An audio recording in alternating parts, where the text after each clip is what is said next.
femmes qui se vendent. Ineptie, misère, bassesse, convoitise. Chez les hommes qui les paient, dédain et ennui. C'est la civilisation qui a creusé entre eux cet abîme. Je me jetais sur une table, buvant, perdre la tête.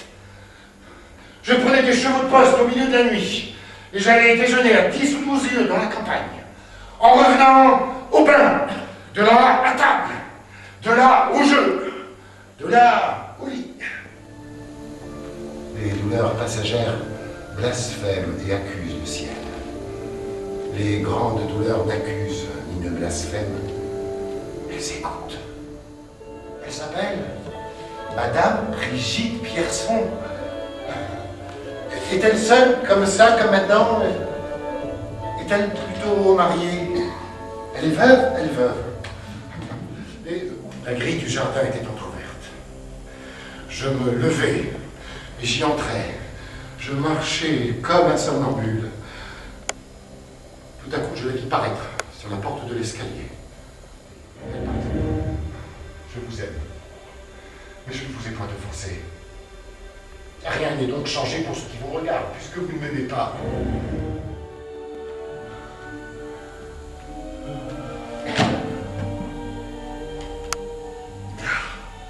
Ce soir-là, sur son balcon, il faisait la plus belle nuit du monde.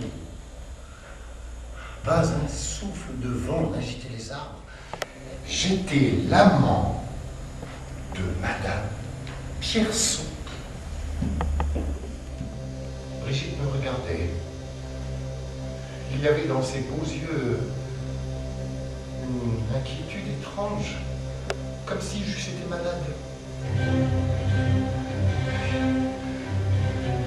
Qu'est-ce donc que cette Madame Pierson? Que dit-on d'elle ici?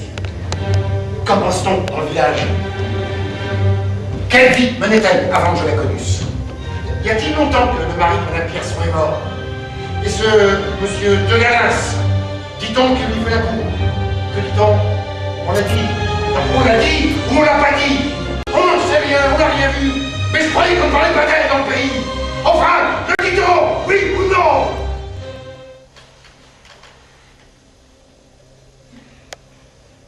Brigitte me tendit les bras, me fit les plus tendres caresses. Elle voulut que j'écoutasse ses explications concernant, car je ne suis plus qu'un petit enfant malade, un petit enfant qu'elle veut guérir, pour retrouver l'homme qu'elle aime et qu'elle veut toujours aimer.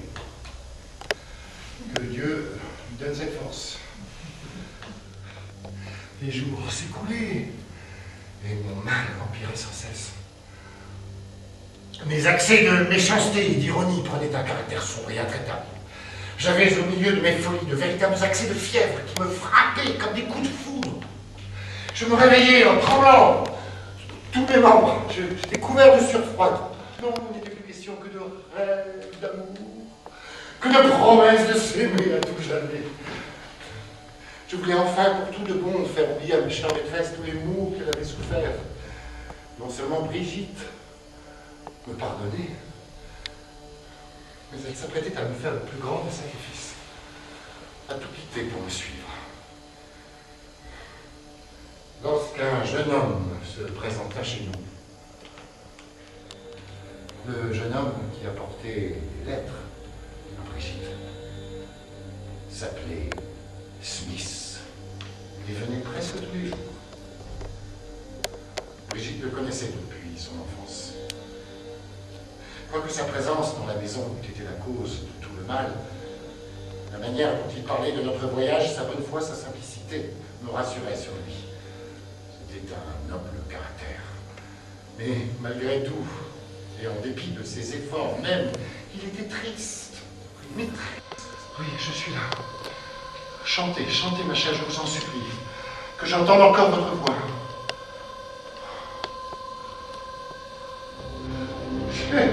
Le soir, je m'asseyais sur mon lit. J'attendais. Et puis je me disais, si elle me trompait, et Pourquoi tu prends pas d'elle si elle avait fait son testament où elle disait prier pour toi?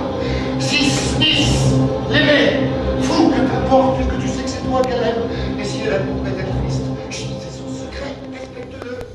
Il faut que vous m'aimiez, n'est-ce pas?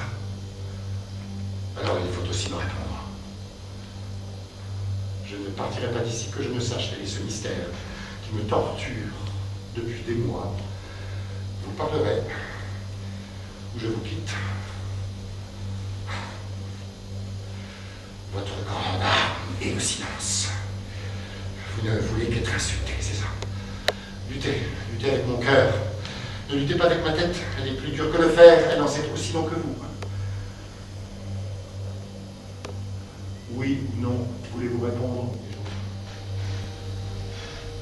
Brigitte dormait, qu'elle était pâle. Je me souviens de la chaumière, qu'elle était jeune, il y avait 6 mois, qu'elle était gaie, libre, insouciante. Qu'avais-je fait de tout cela? Elle était là, ma fleur flétrie. Lorsque vous recevrez cette lettre, je serai loin de vous. Peut-être ne la recevrez-vous jamais. Ma destinée est liée à celle d'un homme à qui j'ai tout sacrifié. Vivre sans moi est impossible et je vais donc essayer de mourir pour lui. Je vous aime. Adieu. Plaignez-nous. Je retourne le papier après l'avoir lu et je vois sur l'adresse. Monsieur Smith.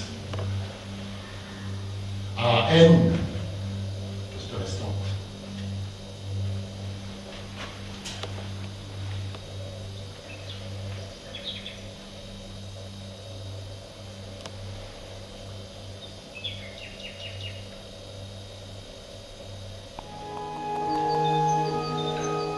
Oh, le beau soleil.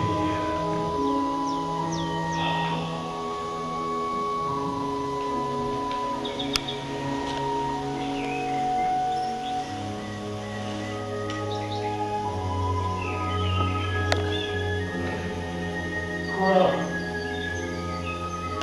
Je pleure? Encore?